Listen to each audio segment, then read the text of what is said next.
Alex, what's going on? Welcome to the show. Hey Jordan, thanks for having me on. I'm excited. Let's pop right in. Baozza, delicious pizza stuffed bao bun. How did you come up with the idea for this product? Y'all started in China. Like, lay the foundation for me here to get a better understanding. Of like how you started this, where the idea came from, and then moving it over to the North American market. Sure. So the precise founder or the precise kind of creative story is actually a little bit murky. And I was in a long car ride, and people were talking about pizza and bao buns and like different things to put in bao, and I was just like, pizza baozi. I was like, you could call it baoza. Um, and I actually made a deck on my phone in the car. It was like a 3.5 hour car ride. I was on a business trip with some clients in southern China when I was freelancing. And I actually still have the deck. I don't show it to that many people, but it ended up being the blueprint for later on. But more important than that is, my partner, Lauren Heinold, and myself. We both are long time, China expats. We're both Americans. We met each other in Beijing in 2010. We were both working in finance, both at different kind of investment banking firms. Um, and living and working in China for many years, bao is ubiquitous, right? So it's what everybody eats. Not everybody, but a lot of folks grab a bao or two for breakfast in the morning, and it's really more of a breakfast staple. And it's super cheap. It's ubiquitous. It's hearty. Fills you up. It's kind of the perfect kind of grab and go when you're in a hurry. And I was living in LA at the time. I was on a stint, just living in Southern California, LA, my home, and I actually went back to LA after this trip, and I learned how to make bao on YouTube. Funny enough, and I was able to stuff the baos with pizza fillings, everything from mozzarella, tomato sauce, pepperoni. I did a barbecue chicken, and I started really doing it more with my friends, kind of collaborative. So we had my birthday party one year, and we had a rolling station. I got some rolling pins, and we got steamer baskets, and we had a bow party, and some of the creations were phenomenal. Everybody kind of brought their own toppings, and I was like, wow, this is really cool. At the time, I was working on other stuff, but I kept making these and I kept at it, and I started serving them to my Airbnb guests who would roll in to LA from including places like China, and I just start sampling it out, Super Bowl parties, things like that. And it was in I think around 2015 is when Lauren and I started talking. uh, my background in food came through kind of my investment banking work. We were doing kind of master franchise agreements for U.S. based food retail brands. Brands like coffee shops and Johnny Rockets and other kind of emerging QSR and things like that. So I understood kind of the Chinese franchising landscape pretty well. And meanwhile, Lauren had left investment banking, and he had actually become a co-founder and a partner in a restaurants group in Beijing, restaurant management group. And so we kind of got together, and in 2016 we made our move. I actually moved back to Beijing to get Baozza off the ground, and we envisioned it originally as kind of a street food concept. So Mm. everybody knows us for CPG. We're in the freezer aisles. We sell frozen pizza bao buns. But we actually started as a restaurant concept in Beijing, China. So that's kind of how it got to where it to that point, and we sort of evolved that. We got some investment early on from some angels, including Mark Cuban, back when we had about a 24-seat little tiny joint in the Beijing Hutongs. We were able to parlay that into some flagship retail locations. One, actually two in Shanghai, one of which was a franchise store. We had delivery satellites, kind of ghost kitchen stuff as well. And we actually had to move into frozen production in order to supply ourselves, to supply our stores. And, the reason being that the bows are handmade. They also require a lot of lead time in cooking them because they have to be proofed. They contain yeast. It's a really, really a breaded product. And so, there would be days when, we'd be slammed. I mean, we'd have lines, out the door. And guess what? If you've got your guys in the kitchen, I mean, they can only go at a certain speed, and then you have to wait, proof, steam the buns. It was kind of a nightmare from a kitchen standpoint. And so, bringing them in pre-frozen, re-steaming them, we had almost zero loss in terms of like the quality because of the way that Wow. bao actually freezes. It's almost a superfood in the way that it freezes because of the moisture in the dough. And we therefore were in production using Chinese co-packers. So we actually learned all the industrial production of bao buns kind of out in the bush, out in local Chinese co-manufacturers. And if you're making it in a co-manufacturing facility, you can also then slap a box on it and start selling CPG products. So when COVID hit us in China, it really took the retail stores pretty much out of play for us. We knew it was going to be a very, very hard slog to survive in retail. And we kind of made, you could call it a pivot, but really just more of a re-emphasis toward frozen. And that's been our business ever since. We haven't looked back. And then really toward the end of 2020 is when I made my move back to the United States, and we decided to give the U.S. market a run. Launched in 2021, and kind of here we are today. I love it. Now, the product, right? If people in China are used to eating bao buns, what was that like when you came to the US? Was it a lot of Chinese Americans that maybe marketing to, connecting with? Or was it once you got into, the Walmarts and that you found that, oh, hey, people of every ethnicity or age group are walking down the aisle finding it and going, hey, I want to give that a try. How did you approach that, or I maybe think it was going to play out, and then how did it actually play out? Yeah, you know what? Great question. I mean, it's a phenomenal question. We are a very interesting case in kind of cross-cultural notions or cross-cultural kind of perceptions of food. And so we came into the U.S. having been selling in China, and in China we're actually very limited in our target market because of our price point.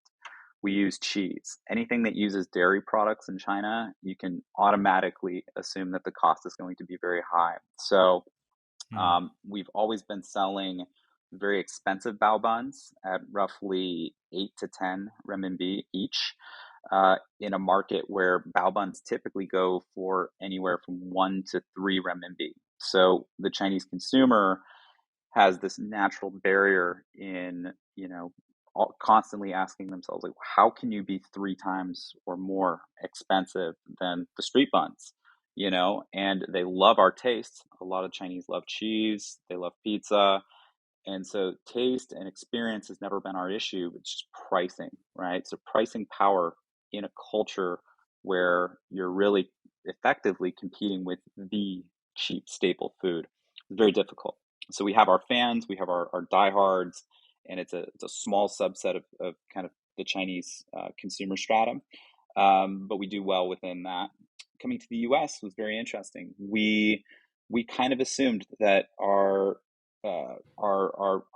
fans would ultimately be very coastal, multicultural, kind of Asian Pacific heritage. We figure would be an easy sell for us. And what we found, interestingly enough, I think we do very well, sure, with people who know bao buns, right? Who really understand that. But we've also found that Americans kind of, first, funny enough, they know bao buns. A lot of them do, not everybody. We did some market research before we came into the market that said, roughly 50% of Americans know what a bao bun is to some degree, at a very minimum degree or higher. And so about half don't. And so we were kind of concerned there. We're like, well, what are people actually going to think about this when they see it? What we found, funny enough, though, is that the pizza side of it kind of sells itself. And Right. when you see pepperoni on the box, game over, right? And so what we've actually seen, funny enough, is some of our best selling stores are really in kind of the American heartland.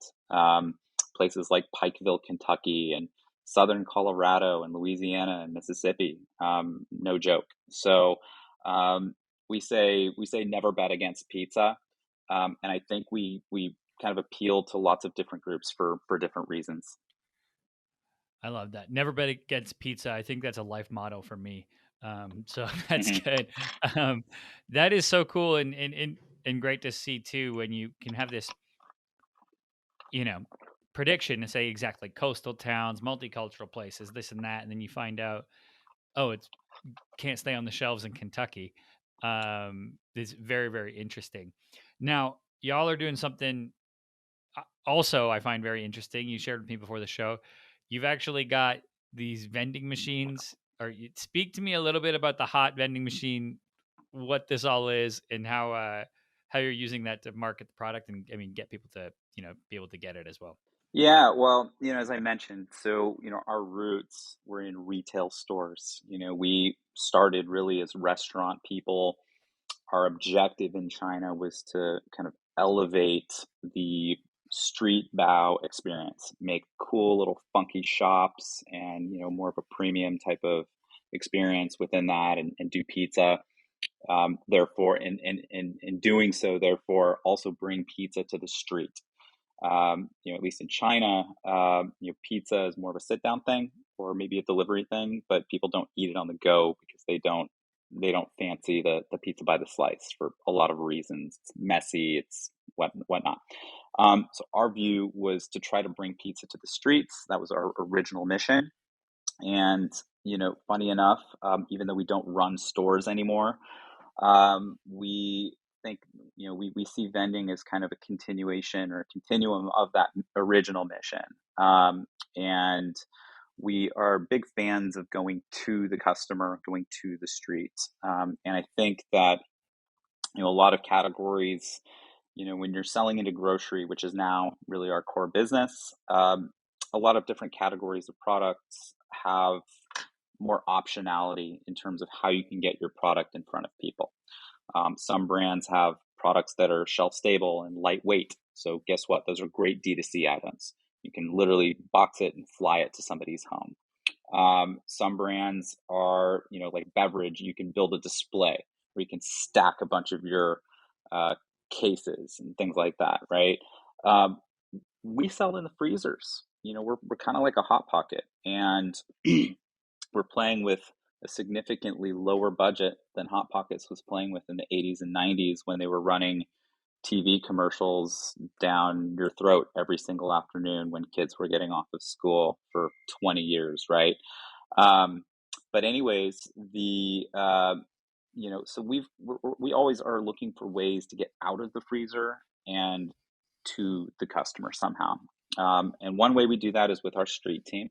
So Baozza, if you go to the 626 night markets in Southern California, and some select music festivals, we have a great street team. So we do our best to get out into the community a little bit more. But then vending is like kind of taking that on maybe another level. So if you figure a vending machine can go to a college campus, it can go to an airport, it can actually go to a grocery store, even, up in front. There's a lot of different places where they work, not everywhere, right? But our vending machine is big.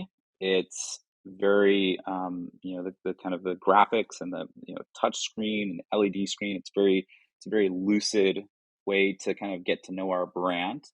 And of course, you can order a hot Baozza that's ready in about 30 seconds. So we see that as a way to try and bring our brand and help people get to know the brand and the product um, in more places than just kind of incidentally walking down the freezer aisle. And the cool thing about vending too is if you do it right, you get you're effectively cutting out the retailer and you're cutting out the distributor. So There's actually a lot of there's a real business case for vending. We do see that with a number of players.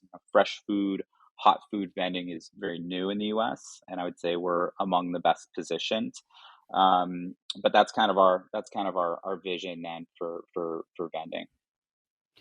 And when it comes to deploying that and, using a street team and, some of these things, is that a selective market thing? Is that where you're going, okay, LA, some other mass population areas, even though you're seeing a ton of velocity when we're looking at, some mid America stores? I guess how do you approach, you know, really resource allocation when it comes to things like deploying vending machines, display, having street teams going out, like all of those marketing methods? Um, how are you all approaching that just from a resource standpoint? Resources are everything, at the early stage. And I would say that for brands at our scale and revenue and just footprint as it is, I mean, today we're sold in 50 states. So, you take this playbook that you see all over Twitter, you see it all over LinkedIn in kind of the CPG world. It says, start small, play in your own backyard, expand geographically. Well, guess what? In CPG, that's already out the window. I mean, day one, our first ever customer was Sprouts, and they wanted us in 375 stores. Um, the right answer was to tell them yes and to move ahead. It's very, very hard, I think, in frozen distribution to limit yourselves geographically. And we also have the type of product that needs to move volume. So we've done a lot of this in a very resource constrained manner, and we just because we've had to. And so when we look at other marketing activities, whether it's street team, whether it's vending, our goal, is an example with our street team. A lot of people don't know this. If you are at the 626 markets, or even these guys, they went on Good Morning America. They operate independently. So we actually have a partnership with a great team, husband and wife team. They're very, very professional operators, and we basically supply the products to them at cost. We set them up with all the branding and all that stuff, the design and all sorts of things, and they basically buy our product at cost. Um, and they make all of the money from all of the events. They mark them up quite a bit. So our goal is to try and empower others to help carry the brand forward. They're very respectful and very strong ambassadors for the brand, but the end result of that is that all we need to do is get them pallets. So we get them whatever, a number of pallets. These guys move like 3,000 buns in a weekend. But it doesn't require, from a resourcing standpoint, it doesn't actually require our team to get out in the field. We've done all of that, by the way. People are like, "Oh, you should get your hands more dirty." Oh, they've been very, very dirty. We've done the festival circuit. We've done pop-ups. We've done all sorts of catering and all sorts of just really hands-on stuff in the early days when we were in Beijing. So we're no stranger to that, but we are always looking for the maximum impact. Vending is a case similarly where we can be building our own fleet, or we can be in partnerships. There's a lot of different types of partnerships to be had in vending, and we put it this way: CPG always comes first, and it always will. It's our bread and butter. It's what we want to really lead with, and we think there are ways that we can actually stand up vending, tackle different markets, different pockets, different kind of distribution and management pipelines, with partners, with franchisees. There's a lot of different ways to play in vending. I like the I really like that setup with the street team where you have essentially uncapped incentive structure for the street team. You're selling it wholesale, but then it's essentially they can make their money and you're able to have a great marketing tool. Somebody out there who's not just getting an hourly wage and is on their phone the entire time. They're also on that hustler mentality. They're there to make their money I that can weekend. And that's such a we do stark the difference. we did the backwards math. So when we total up the total deliveries to them that they sold through at the events, and we look at the pricing they sell through, it's like no joke. They're probably making. I mean, their side hustle. This is a side hustle for them. Um, Wow. their side hustle is like orders of magnitude bigger than our founder hustle, or even our bottom line at Baozza, right? So it's sometimes that's what it takes. I love bets like this though from a marketing standpoint where there's a fixed downside cost but the upside is unlimited. And with regards to okay, they moved the units, great, they're ordering more next week and you just have that fixed cost, but now how many fans is that creating? Super fans. Also, if they then see it in the store when they go, they see it at a lower maybe lower price. Oh, great, I just had that last week. Like those types of bets that can just have uh, super controlled downside with the unlimited or massive upside like that to me is like push my chips in on those anytime I see them. You know what I mean? So very very cool. Uh, Now, what's next for Baza? Is it just pounding pavement, retailers? Um, is that the game plan that you all are really leaning into? I know you're in the middle of a fundraising. Um, yeah, how what's the next six months to a year look like? Yeah, it's a good question. I think that the first thing is, you know, uh, we're seeing things happening in the market that are, I think, are really unique. We actually came into the U.S. market in the summer of 2021.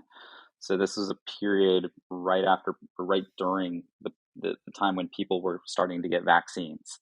So you went from from like a kind of a generational high in frozen food into kind of a more of a structural normalization, if you will, in terms of volume declines, things like that.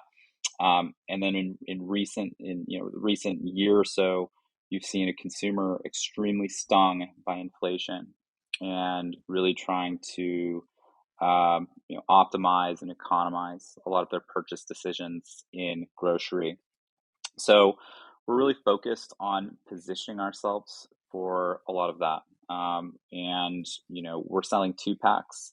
So we're looking at different pack factors. Or we put it this way, at a high level, our focus in the next year is really on, same store performance. We've had a lot of distribution growth, probably abnormal distribution growth.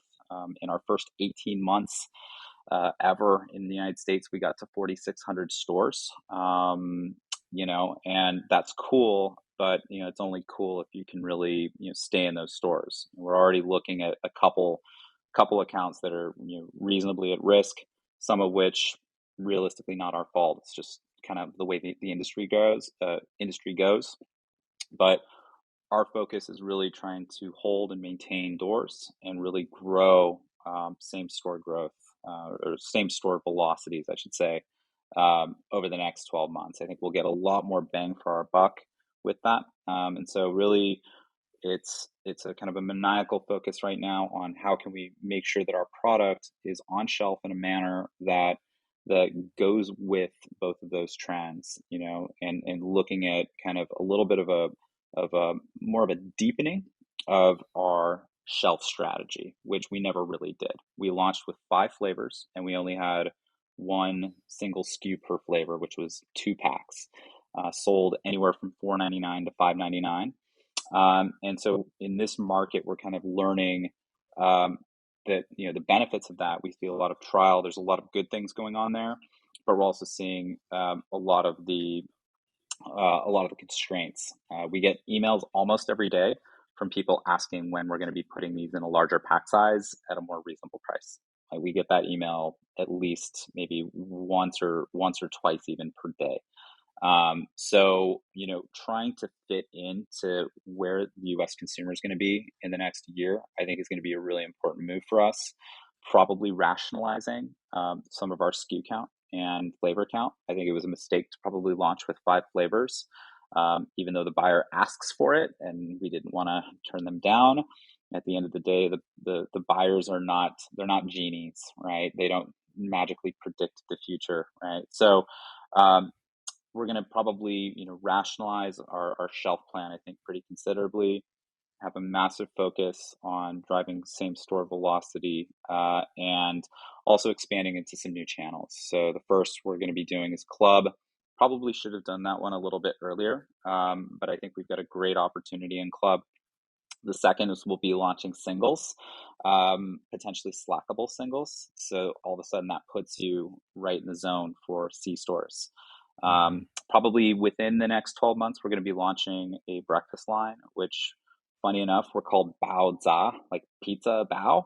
From what we see and what we hear and sort of what we know about the market, there's a very real chance that the breakfast baos could potentially just crush our pizza baos, like on sales, right? We could be doing a bigger business in breakfast than we are in pizza. So we want to at least give that, the shot that it needs, and really kind of, within that, trying to raise some capital. It's been a bit of a tough year in the capital markets for everybody. We were out in the market, end of last summer, kind of right around this time, trying to raise capital, and weren't able to do it. And my partner and I we're not goofballs. We understand capital raising. We've done several rounds already with Baozza. We raised money for other companies, and I'm telling you, this is a very, very tricky market. So really, what we've done in the past, half a year, 6 8 months, is have kind of a more of a deep dive focus on our own margins. So we've done a lot of things to um, really build out a lot of the under the hood stuff to kind of set the stage. And if we can add a little bit of fundraising on top of that, I think we'll be in a pretty nice position. We're nearly solvent at this point. So a lot going on, but that's maybe just a little snapshot of some of it. I love it. I love hearing, the behind the scenes and seeing what's coming and seeing the, hearing the plans, and then I'll be following up and watching the journey. So, Alex, thanks so much for coming on. People who want to connect with you, where's the best place they should go? Um, Probably just email me, alex@baozza.com. I There read you them all. go. Amazing. Alex, thanks so much for coming on today. I appreciate it. Thank you, Jordan. All righty, everybody. That's it for this episode. As always, I'm your host, Jordan Shelton. I'll catch you next time.